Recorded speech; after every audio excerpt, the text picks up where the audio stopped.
Žmogau, sustoki, ar girdi, sugrįžo paukščiai, ir juos kasdien vilioja vis tie nepasiekiami mums aukščiai.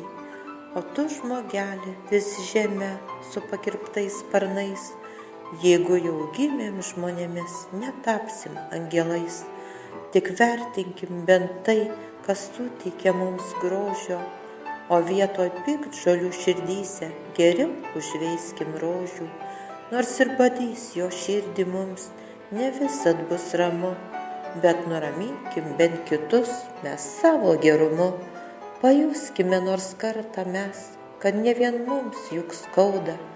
Susitvarkykim klausą vieną kartą, kad bent kada išgirstume ir kito raudą. Ištieskim ranką viens kitam, kai ko nors neužtenka, atrodys, kad reikėjo daug, o tik šiaudo pakanka. Kai liūdesys aplanko širdį, atverkime ją gėriui, ir vasara greičiau ateis, čiulbės vėl valungėlės. Tik niekad neatstumkime mes žmonės vienas kito, jei tik nutiko kam bėda, ir nesvarbu kada, vidurnaktyje ar iš ryto.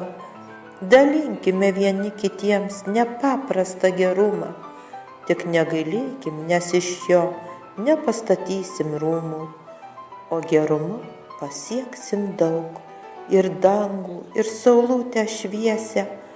Atrodo, kad dangus aukštai, na bet gerumas laiptus ten nutiesia.